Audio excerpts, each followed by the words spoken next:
Hello, and welcome to the open house, the virtual open house hosted by the international programs at Ecar. My name is John McNulty. I am going to be your host, sort of walking you through today.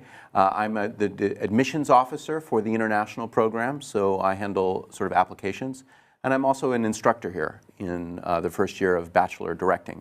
I'd also like to present my colleague, Sophie Cadet, who is the coordinator of the international programs. Who is going to be also walking you through some of the facilities today and talking about the programs. So welcome to you. I'd like to present also what we're going to be going through today. So the structure of what we're going to present here is we have a few things lined up that we haven't had in the past. We're coming to you, first of all, live from one of the studios that we do our cinematography class. So we've decided to sort of expand. We've shown you a little bit of the facilities in that video, but we're going to show you a couple new things that you haven't seen from the school, perhaps before in previous open houses, including what's called the magasin, which is the equipment room, which in any practical film school is the place where people can check out cameras and lights and sound equipment. So Sophie, at a certain portion of the open house, is going to move to the equipment room and present some of the equipment on offer and also talk you through a little bit about what happens in the production period when people want to check out those materials. We also have some interviews with some current ECAR students who are going to be sitting with me for a portion of it, talking about their experience a little bit, especially coming into the school for the first time, and some of the tips that maybe they can offer for future students who are coming or are thinking of applying. We also have a profile of one of our workshop directing teachers, Alan Ross, who's going to be talking a little bit in depth via a video segment of his experiences running the workshop that's been currently running during this winter period with some of the international students. So you'll hear from him. And then also I'd like to encourage you to pose any questions that you have in the chatter area or in the chat room. And we'll make sure that during the course of the broadcast that we can respond in kind to some of those questions that are coming in. I know that prior to this, we have some questions that I'll be answering at the end of the segment. But if you do have your questions, don't hesitate to ask during the broadcast, and we'll try to get to them during the course of our running here or at the end. So I'd like to just present the overall scope of the school. The international programs were founded about 20 years ago. And we began with the Bachelor of Fine Arts program. But we quickly expanded in offering a master's here at Ecar in English, in the English language, as well as a one-year filmmaking program. This year, we're excited to announce two new programs that I'll be talking about a little later. But the school itself has been an institution for about 50 years in various forms. It began as this is actually the 50th anniversary. It began as an acting school, and it quickly transformed into a filmmaking school, and then later an adding the international elements to it. So Sophie, I was wondering, maybe in terms of the philosophy of the school, the focus on practical instruction, and a little bit of the explanation of what the pedagogy looks like. Maybe you could walk us through some of those elements. Of course. So what we chose, in fact, in the school is to learn by doing. So most of our professors, I think almost of them, are in fact professional.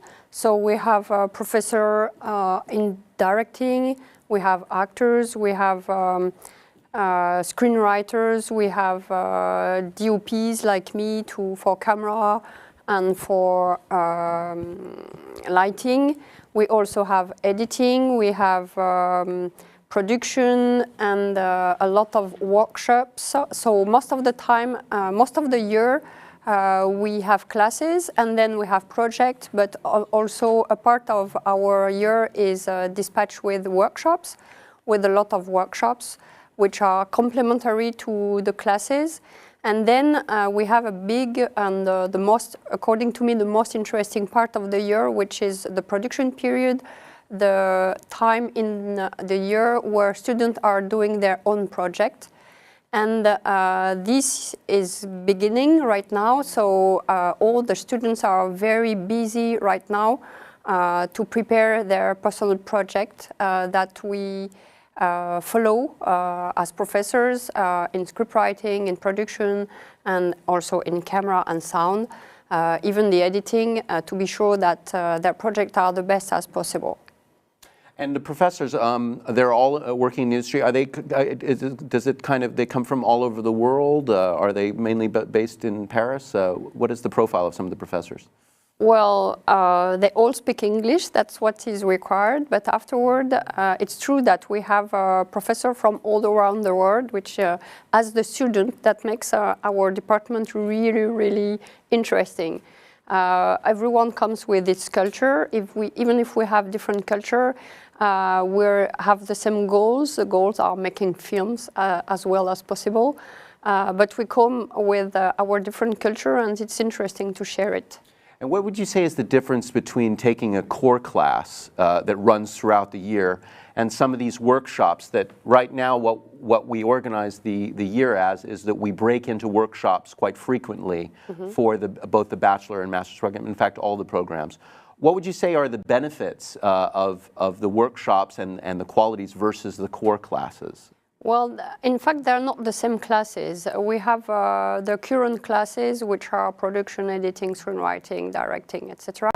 And then the workshops are more specialized. Like, for example, this year we did a film stock workshop. We did the stop motion workshop. We did multi-camera workshops. We did very specific like this workshops, not only for camera, but also for directing or things like that. So the aim is to sort of try and get across things in a more compressed and a more targeted sort of subject that work better, I guess, in a week-long class than over the course of an entire year in the workshops. Yeah, it's a different way to work. One is you need to practice every week, and then this is what we do with the current class. And one is more based on a very short time, and then we also produce films at the end of these workshops, but on specific matters, in fact. And how would you break down the difference between theoretical, because one thing I think that makes Ecar, in general, the philosophy of the school is very practical, that we insist on, number one, getting as much practical experience for the students as possible, but also to try and mimic the conditions of the industry, both in the rigor of demanding that students prepare their projects and pre-produce them. In terms of the practical versus theoretical, what would you say is the percentage between theoretical instruction and practical instruction? Well, in fact, all our classes have a part of practical and a part of theoretical, because we think that theory without practicing has no sense. So we try to do both at the same time, both in the same class. But at the same time, what we try to do is to link class together. So we try as much as possible to have classes with directors, professors, and with also cinematography professors. And then we show our students how to work together in their professional way.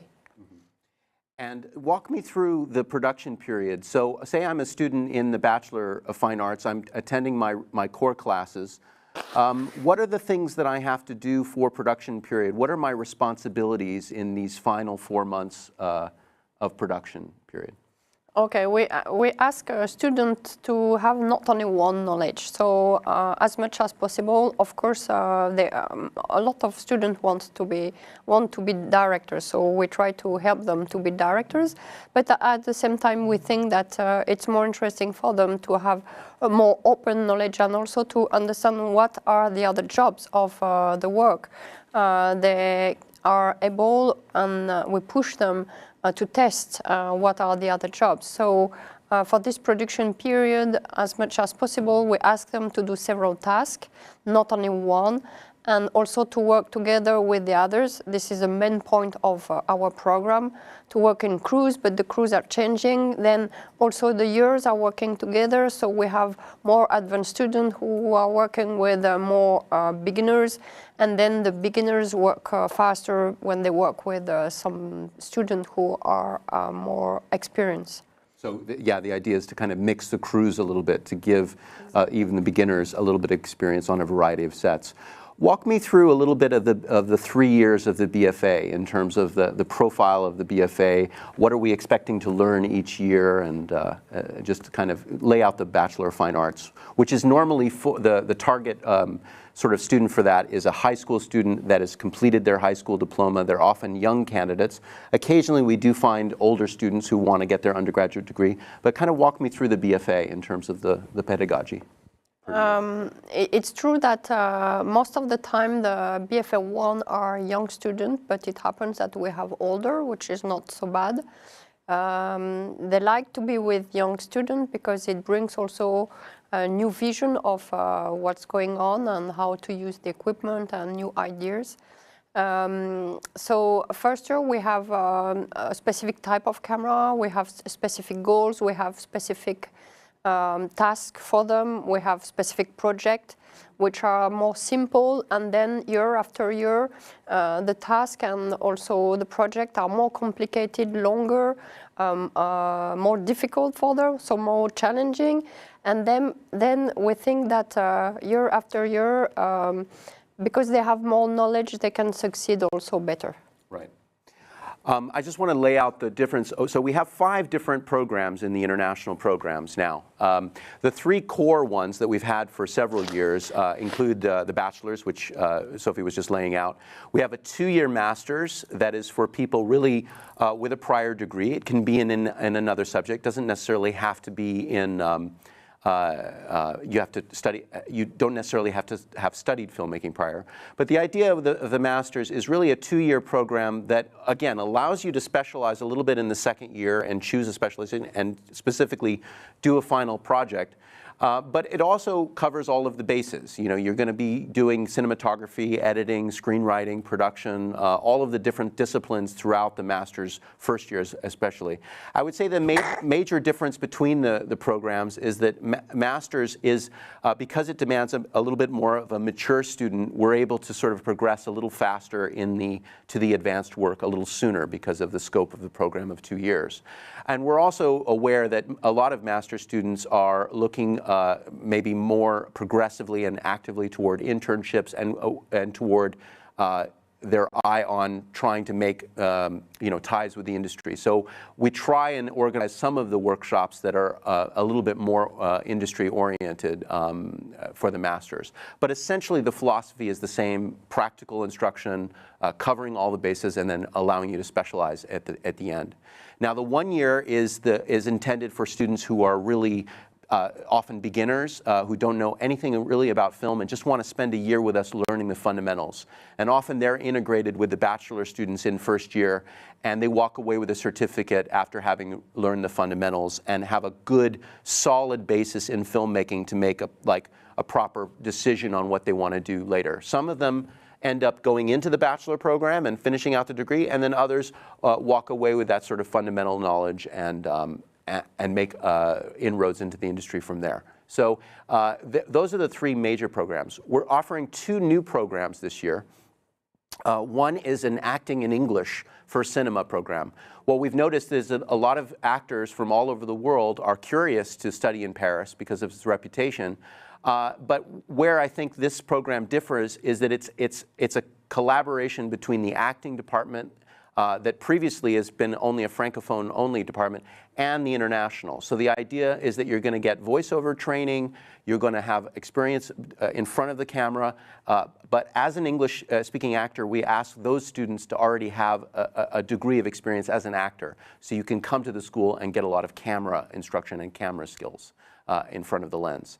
And then we have an advanced cinematography program that we're launching next year. This is really intended for students who have a certain level of cinematography knowledge, so that we're going to test you prior to make sure that you can take some of the advanced classes we offer. But the idea is to provide a year certificate for people who want to have a lot of experience on shoots, to take workshops that are cinematography related, and to have a few core classes in other subjects, but really to make cinematography the basis of that year's instruction. So those are the 2 new courses. Like usual, we have summer workshops every year. Summer workshops are intended for beginners. They're a good 2-week program where you make your own film as part of it. And it really is a good introduction to the school. It's a chance for students to work together in crews and to get some of the basic information. Obviously, there's only so much you can do in 2 weeks in a summer workshop, but I think these are really good introductory workshops for people who want to discover filmmaking and want to also discover the school a little bit. We also have what's called an FLE program, which is for students wanting to learn a foreign language. It's a foreign language focused program that if you speak English and you're a student around the world and you want to attend EICAR and have a year's worth of training in French, so that basically the first year of the FLE program is mainly a language intensive program where you're learning French intensively. The idea is to sort of add a few classes from the Francophone department in directing and various other filmmaking subjects to be able to introduce you to some film classes during that year. And then eventually the idea is to integrate into one of the Francophone film programs after you have that degree of knowledge in the first year to be able to do that. So that's also called the FLE program, and that's run in the Francophone programs as well. So that kind of runs the gamut on some of the programs, the overall programs. Sophie, can you talk maybe a little bit about the equipment that we offer, just kind of where you start at a basic level, where you end up? Because it's going to dovetail with the equipment room later on, where you can show us some of this stuff. Yeah, in fact, we have a lot of cameras in our school. But we think that the first year have camera which are devoted for them, which are more simple camera, because what is important is not to know the camera by heart, but to be able to use it very easily, even if you don't have a big knowledge about cameras. So we have very simple cameras like a Blackmagic or Panasonic GH5. And then the following year, we have a more advanced camera like the Sony one, different type like FS7 or FS5 or F5. And then, of course, for the third year, we have completely professional cameras like the Film one, Super 16 cameras, Aton, or we have the Alexa from Arri. And we have the Red camera, 2 types of very powerful cameras.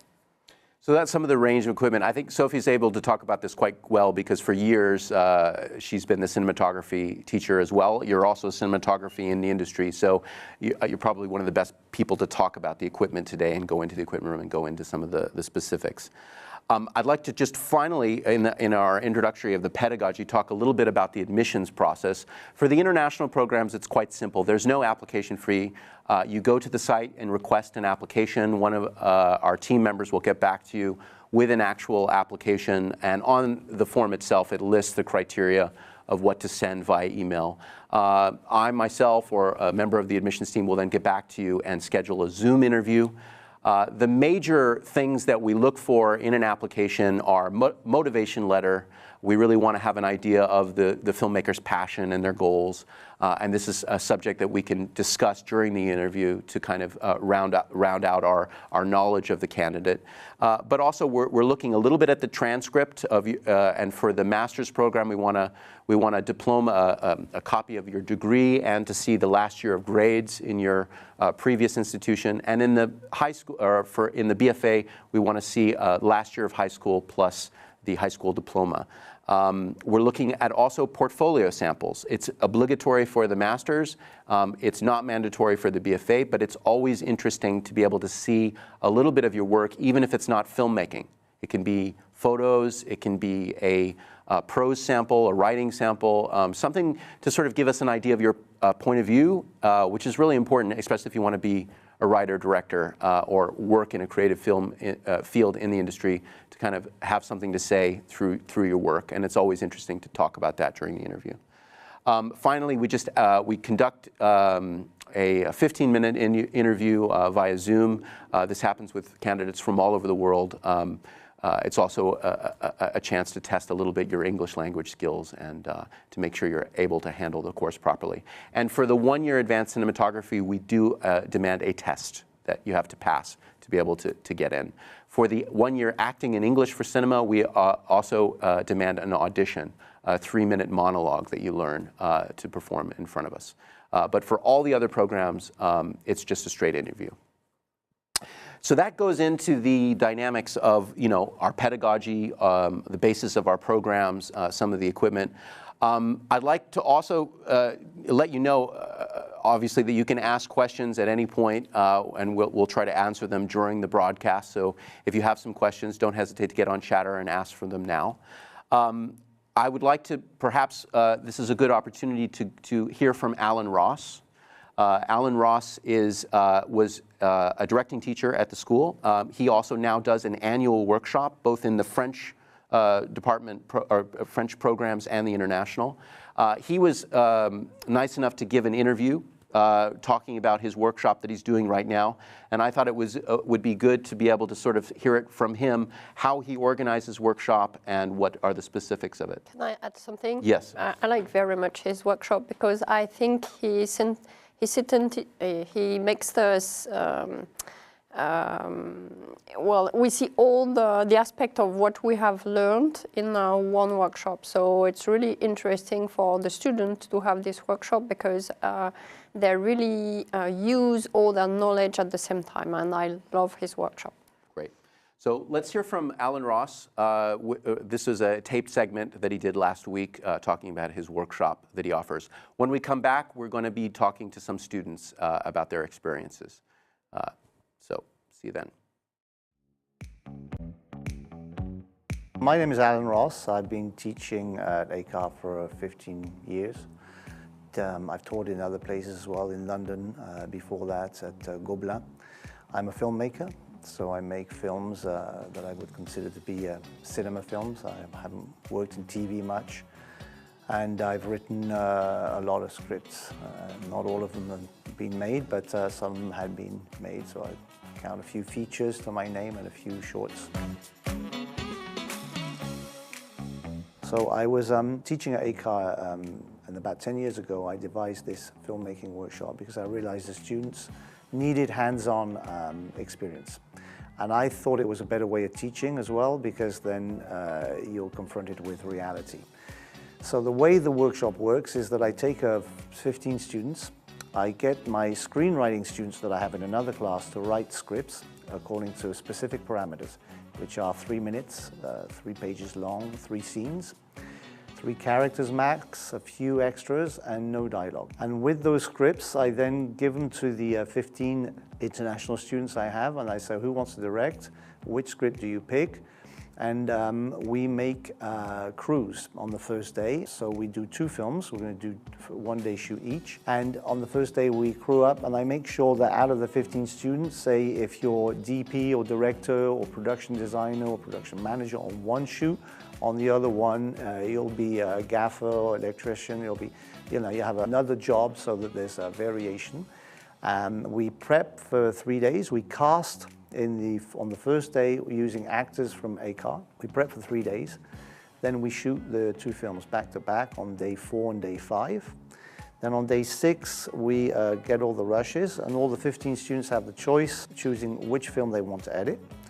Then they synchronize the rushes and they get to work, and they have 2 days to edit the picture. On the 8th day, the sound recordist who helped us from the sound department on the shoots, they come back to do sound design. And that's on day 8 of the workshop. And then we finalize that, export these final edits that can be between 2 and 4 minutes.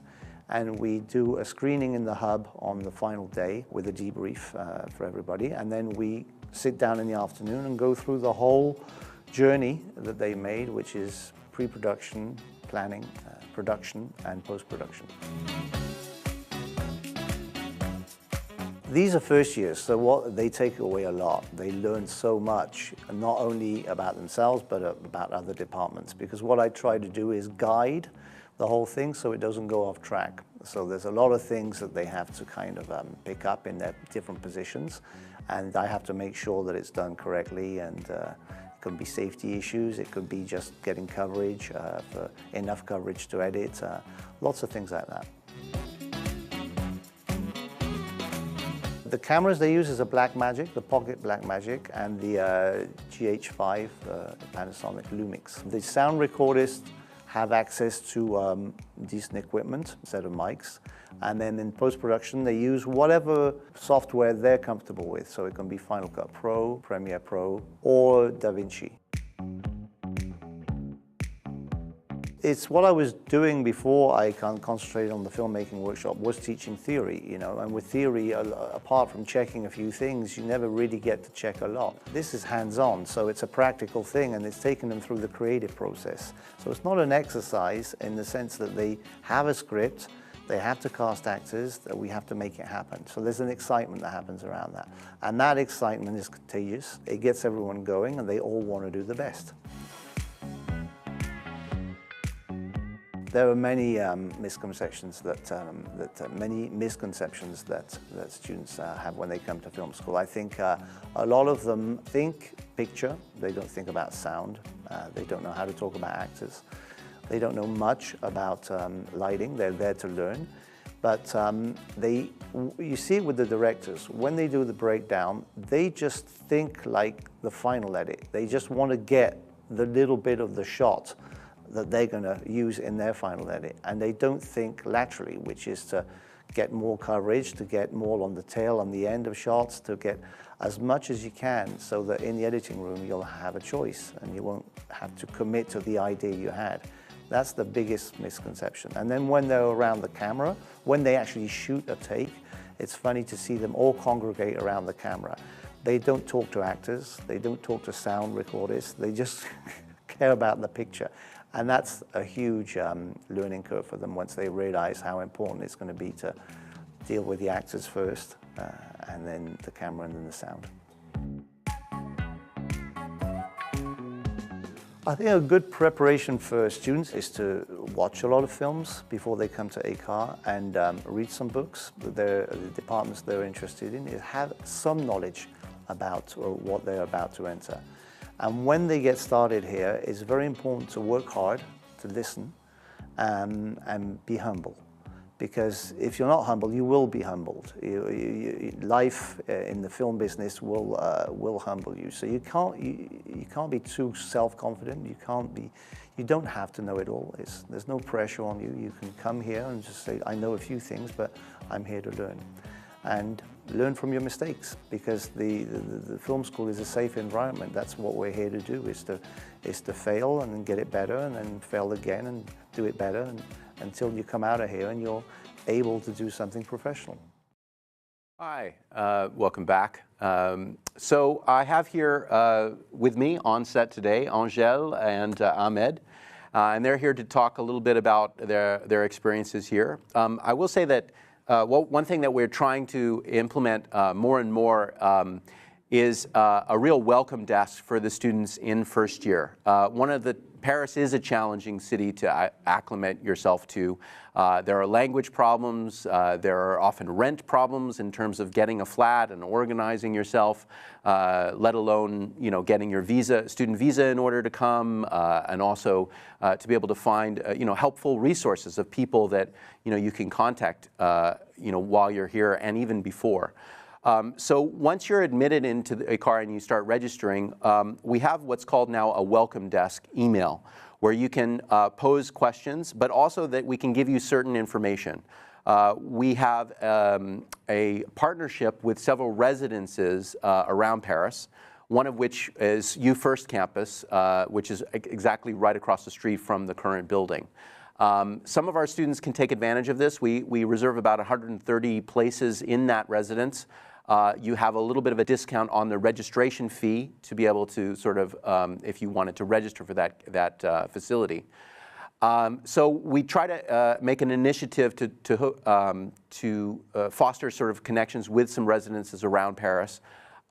We also have what's called a buddy system, where we try to link a student who is coming with a student that is already here, preferably in the Francophone programs, someone who's enthusiastic about sort of trying to guide the students through life a little bit here and offering tips. And the buddy system is implemented so that you can kind of get a head start on asking maybe certain questions about student life or residences or things that maybe people that are here can answer more fluidly.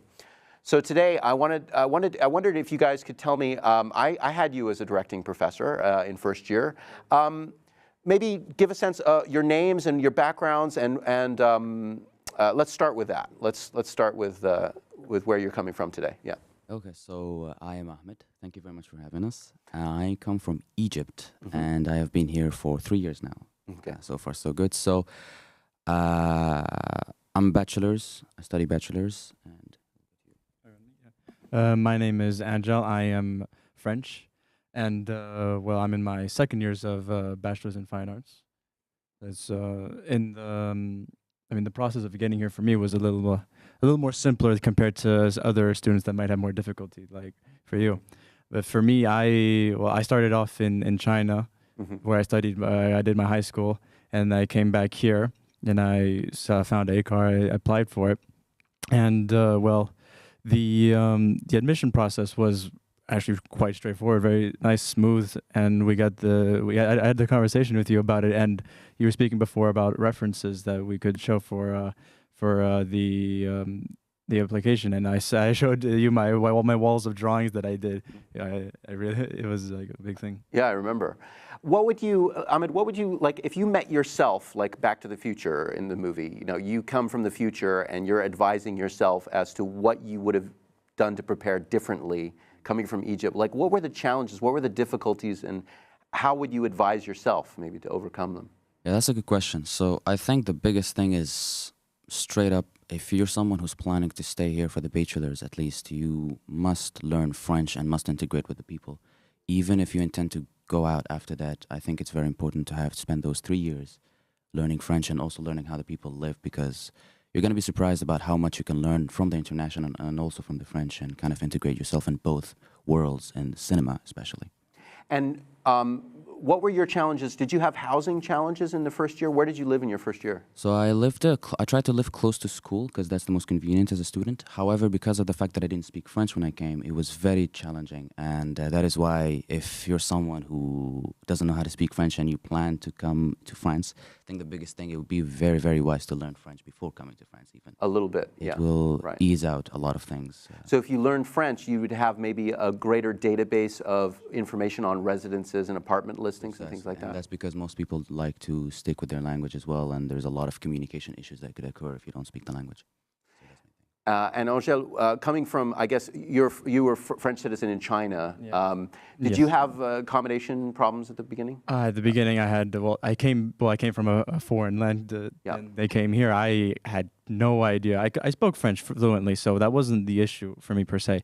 But finding a residence was, even for me, pretty hard to do, especially close to school, because the prices were a bit on the expensive side, right, for my liking. So I found a place that was a little more further from school than I would have liked to, but it did the job enough, and it was a student residence as well. So it was one of on the list that when I came to school that they offered that could be as useful help from last year.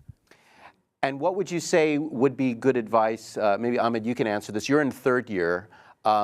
Pedagogically, if you were to visit yourself in the future, would there be things that you would have done in first year or second year, things that you could do to prepare to come, like things that you can sort of do before you come to Ecar, or even during that first year, to really make use of your time here? I think that there's a lot to say in here, because on one side, it is all about also not being secluded and also practicing yourself to be more social and communicate with all sorts of people. That's for one. And for two, also teaching yourself how to be organized, because it's a very, very tough field if you're not organized as per se.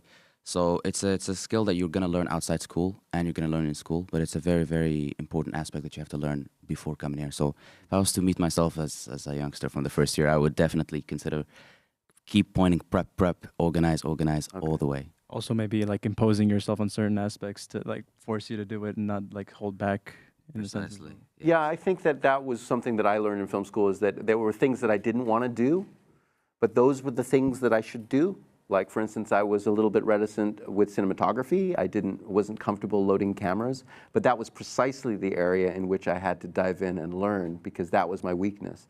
I think sometimes the danger is that if you don't plunge into the areas that you're scared of, you're not going to learn as much in film school, I think. I would want to add to that, actually, that from the first year up until the final year, I think the biggest important thing is, if you're planning to be a director or a cinematographer, it's very wise to try out other roles, because doing that, you're going to be able to put yourself in other people's shoes. And when you do that, you're going to be a much better team player. So that's a very important thing to have.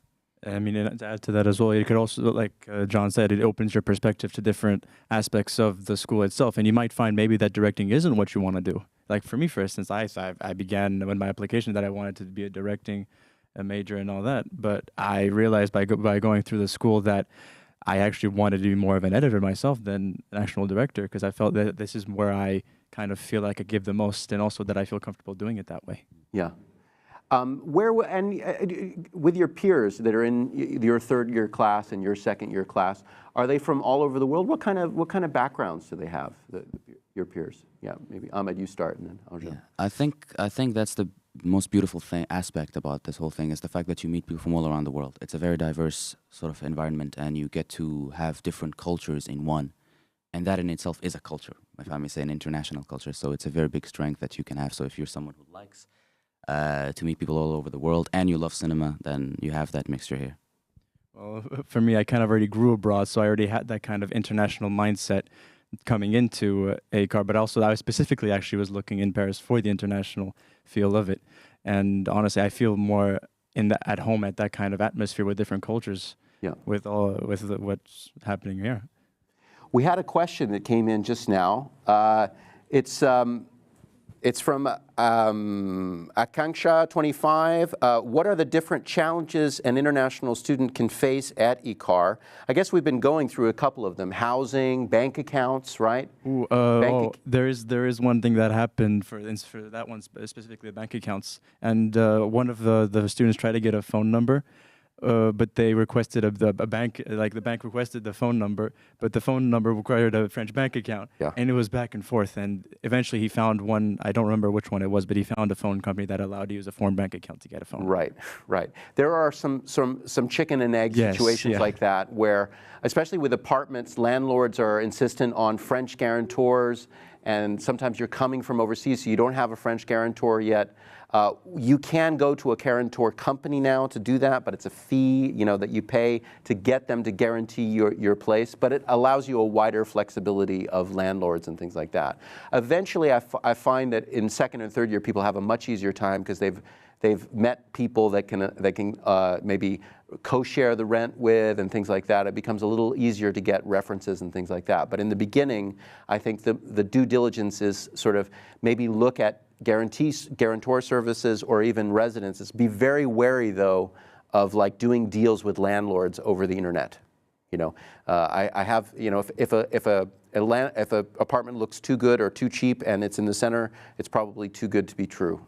Also, always ask a request to visit it first beforehand. Always visit it first, yeah, and if you can. Or do the due diligence from overseas and then allow yourself a week or two before classes begin to try and handle some of this stuff. Like at least a week and a half of seeing the apartments and really trying to get settled. To just touch on the question that he asked, I would say that, again, I'm going to reiterate language, because language, as an international, if you speak the language of the country, you're going to have the advantage of both sides. So that's one thing you should have in mind. There's a second part to the question. I noticed that internships are a part of the course curriculum. What are the different internship opportunities? Is it challenging balancing out work and study at the same time? Well, I can offer an answer, and then you guys can answer. Maybe also you're in third year, so you're kind of closer to that, maybe that stage. We do have an internship department at EICAR that helps people foster relationships with companies and try and get the student an internship. You can graduate from the programs without doing one. You can, if you pass all your courses, that's the credit you need to do it. But we would really encourage you to try and do an internship.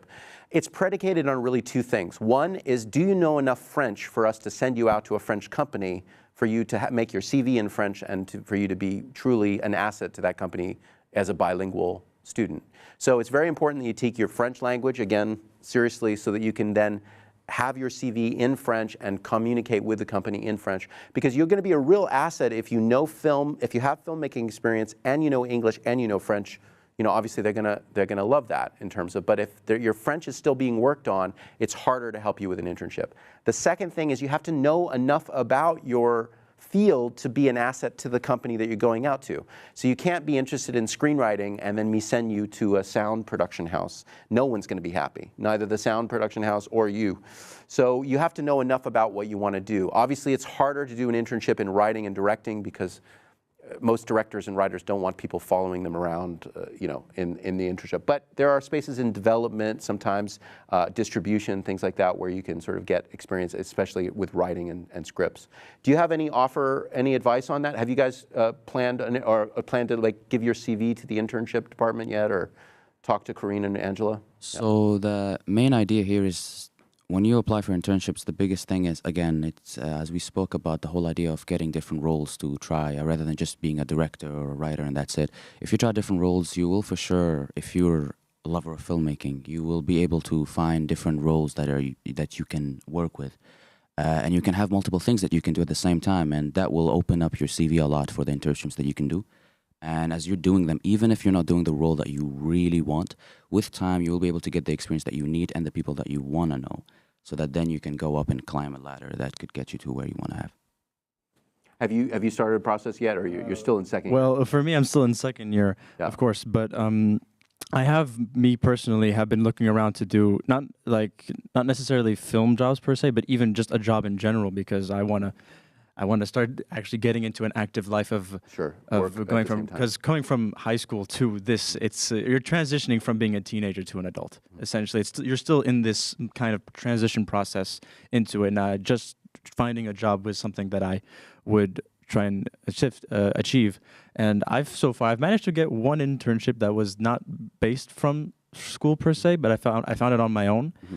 And it's really good to have the experience. And I think I would try and apply for the school version as well. And do you find that the course load, you can manage it? Like either the classes are in the morning or the evening, and you can balance like an internship or a work kind of opportunity with that? Or do you think in general, John, it's too intensive, I can't work at the same time? I would say it depends on the student. I mean, I am all about doing as much as you can as early as you can, because then you get more freedom at the end of the day.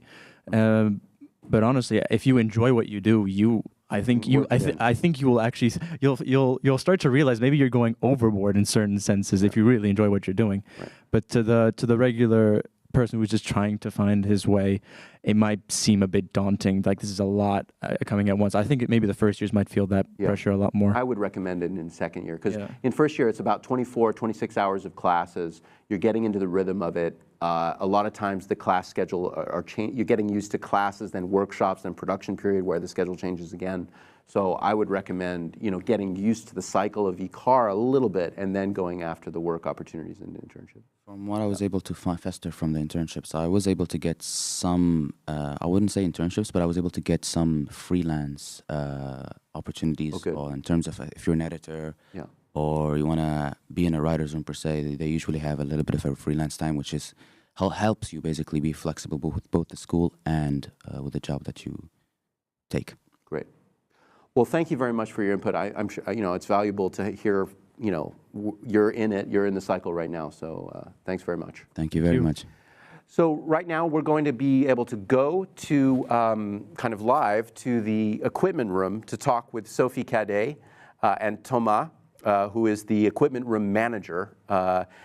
So yeah, well, I'm going to pass things over to Sophie, but apparently I'll be able to maybe comment as well a little bit. Yeah. Okay, so welcome to the magazine, the equipment room, the famous equipment room. All the students know this place is one of the most famous places because they spend a lot of time taking or bringing back the equipment. So let's introduce the space. So you have, maybe Thomas, you can show us what we have in this space? Yeah. So first of all, hello. So I'm Thomas, I'm in charge of the mag, as John said. So here, yes, as Sophie said, we have every pieces of equipment that the school owns and that you'll be able to use as a student.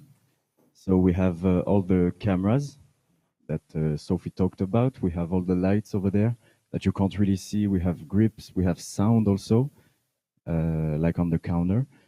So we have every equipment you will need to make a shoot. Okay, so for example, here we have a super 16 camera, an Aton here. Yes. Then here you can find the Alexa Mini. And then here we have, can you show us? A Sony. So you have 3 different type of cameras.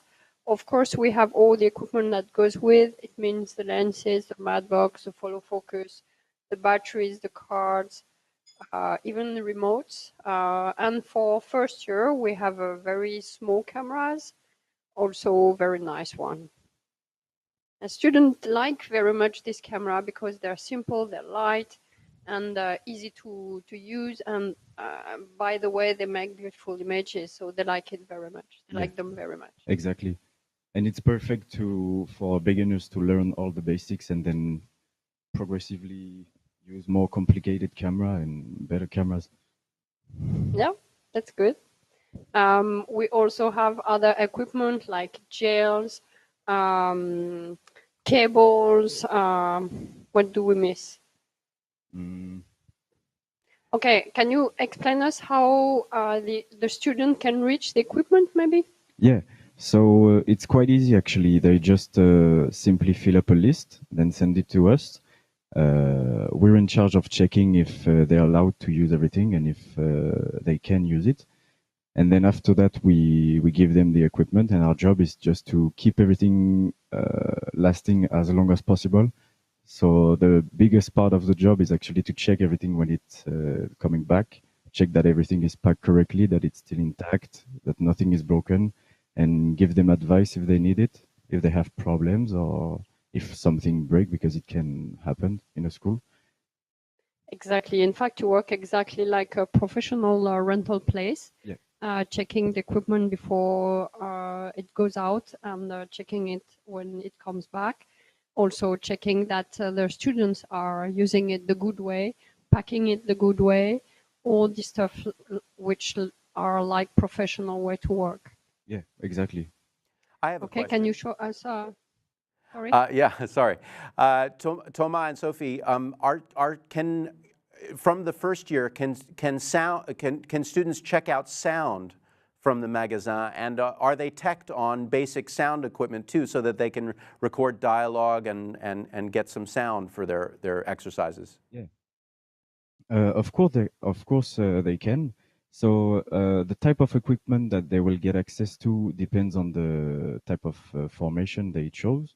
So if they're in a more of a cinematography section, they'll get simpler enregistreurs, recorders, like Sound Device Mixpre 3, for example, or Zooms like an H4 or an H6. And for the sound student, they get access to some devices 633 or 688, just like this one. This is a 633. And for the third year, the sound, the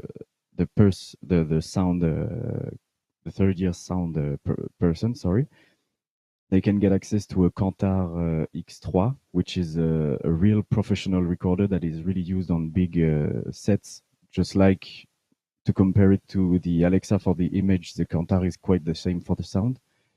But yeah, they can get access to sound equipment, yeah. I just want to point out that, in the international programs, our focus is really not sound so much as a discipline, but we do try to make sure that they have a modicum of training in the first year in order to get decent dialogue on the shoots. But I will say that they normally collaborate a lot with the Francophone programs. That is what Quentin's talking about, where a third-year student could have access to those recorders and work with our international students on getting good sound for their film. And they also work with them on the mixes as well for the films. Yeah, exactly. And of course, we forget, it's not the place, but we forget to talk about the post-production. We also have classes for post-production, and then it's a real complete film. John, anything? Yeah, no, I'm curious. Do you have film cameras as well there? And do students have access to film, to shoot on film?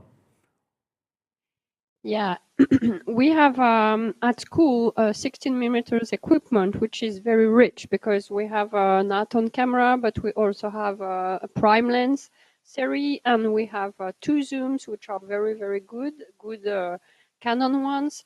So in my class, in the international department, we have classes about film stock every year because I think in one workshop or it wouldn't be enough. So we try to teach a bit every year.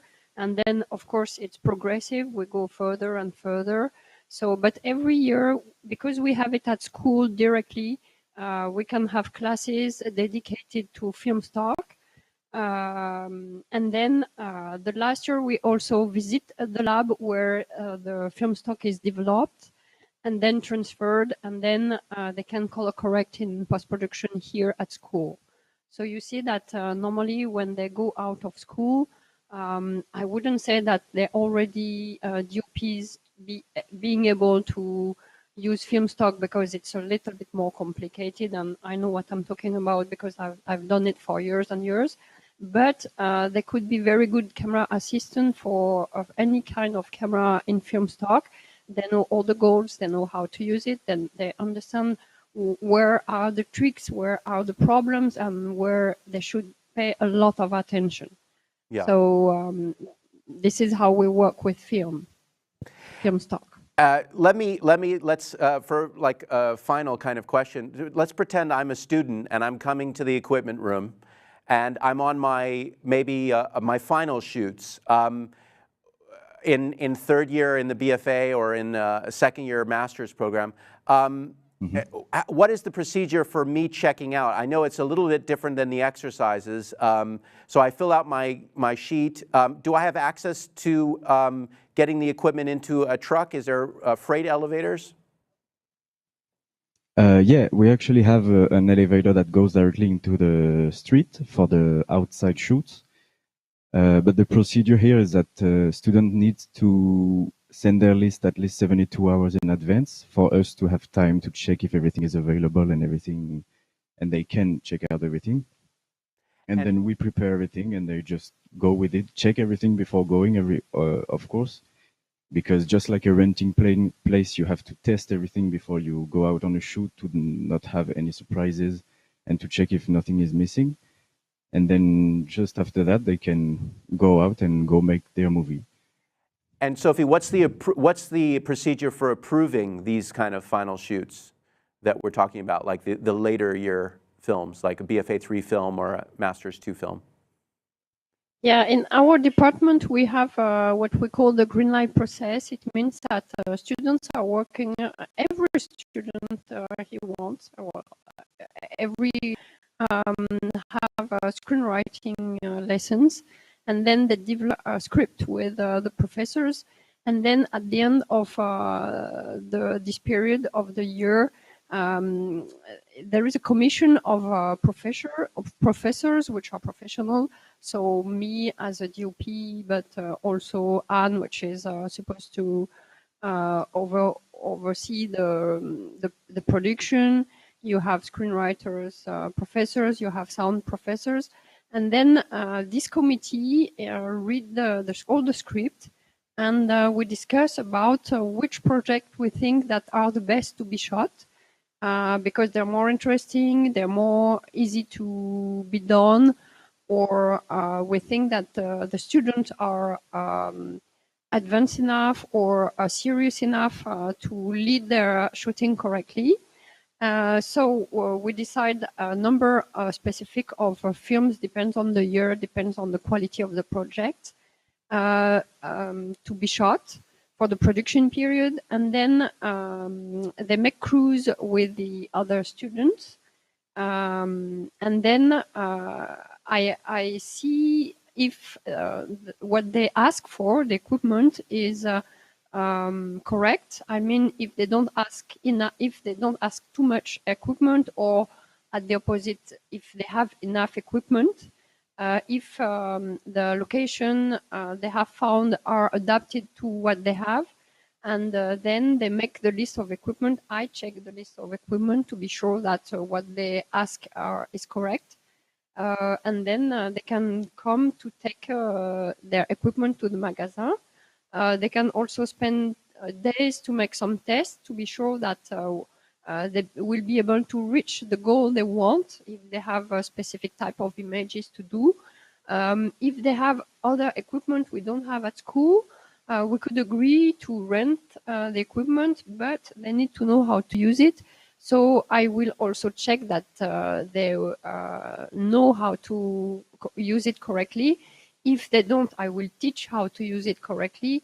If it's very specific equipment like grip, I don't know, maybe I will ask a grip to check or to give a lesson about how to use it correctly to be sure that they won't damage it, they won't hurt anyone, and they will use it the best way. Then they go to their shooting, and when it's finished, of course, they bring it at the magasin. Here is the process to make their film. But the film is not finished yet because they have to edit it and they have amounts for the post-production. We also, even if we don't have real class of sound recording, we have classes about post-production in sound because I think it's a very important part of the film. And then when they make the post-production, the editing, they edit only the image, but they also edit the sound. And at school, they can also mix. They can have the help of the sound student for all the post-production and the mixing of their film. And then we have a jury to see the quality of the film. And if they're very good, we have a kind of award day where we can give awards to the best film. Mm-hmm. So here is the last year, what we do for the production period. So we had a question here that came in. It says, what happens if the student breaks the equipment? Did you understand it? Well, it's like any rental place. There are insurances, but it's really rare, in fact, that student breaks the equipment during the production period because they've been trained enough to use it correctly, and we pay a lot of attention that they know how to use it. And all crew members are aware about how to do their job, in fact. And anyway, you have also professors who are following them to be sure that they're not taking in too much risk. So even in the selection of the script, we pay attention that it won't be dangerous, neither for the student nor for the equipment, because we would have too much damage. So of course, no one is out of. It's true that no accident will happen, but it's really rare. Right. Right. No, I think that's important fact that also the professors visit these sets as well during the production period, and we have visits from directing professors and camera professors who are making sure that, you know, ACs are treating the lenses well and that we have proper procedures that are respected. And also they've gone over this in their classes numerous times during exercises, the proper procedures for taking care of the equipment before they're even allowed to take these out on their own for the final shoots. Yeah. All right, well, thank you very much. I think that's a comprehensive vision of the equipment room and some of the equipment that we have and some of the procedures, so thank you. Thank you. All right. Well, I wanted to be able to sort of talk with you a little bit today about and conclude with some of the questions that you've been asking prior to the broadcast today. We had a few questions that came in. I just wanted to raise Sarus Maruf asked, is the filmmaking program still open to apply? And the answer is yes, we're open until the 30th of June. So you can go onto the site and request an application there, or you can write to me directly. You know, you can write to the site to request an application, and we get in touch pretty soon with an application. Does Ecar correlate with CSN for Swedish students? for the international program? So the answer is our programs have a variety of different accreditations. Some of them in the Francophone department are accredited by the Ministry of Jobs. The international programs are accredited by another organization, but it's not the French Ministry of Culture or Ministry of Education or Work. In order to be eligible for a Scandinavian bourse or a scholarship, it needs to be a reciprocal arrangement between the Ministry of Education between the two countries. So the answer to that question globally is no. We're accredited, but we're not accredited through the Ministry of Education, which you would need for that kind of reciprocation. I'm from India. This is Art of Kishore. I would like to learn cinematography and Ecar, cinematography course and fees. Well, there is this new one-year cinematography class for people who are already trained to a certain extent as cinematographers. That's going to be 15,250 euros a year. We also have the MFA and BFA, which you can specialize in the latter year in cinematography. The BFA is 14,450 a year, and the MFA is 19,950 a year. So that's the answer to that. Ukdu asks, I want to live at you first, and in your site it says that students get a discount. Well, they don't get a discount on the actual rent, but they do get a discount on the registration fee to submit your dossier, which is 20% off for Ecar registered students. So probably that answers that question. We reserve about 130 places at UFirst, and the candidature opens on the 1st of June. So if you're already a registered student, you can sort of get that discount on the registration as of the 1st of June and apply for a residence that's right across the road here, or right across, it's not even separated by a road, it's just there.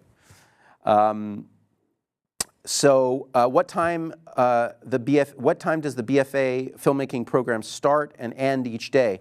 Well, it really depends on the term and where you are in the year. On average, there's about 24 to 26 hours of core classes. Sometimes there are workshop periods that have different kind of schedule, but I would say in general, the classes begin as early as 8 in the morning, sometimes 9, but sometimes it's an afternoon block where you're in for the afternoon. So it really does depend on whether you're in a workshop cycle or a core class cycle, but in general, it's 24 to 26 hours a week of classes. I have another question here. Does Ecar provide internships? I think Ahmed and Angel were talking a little bit about that. We do have an internship department.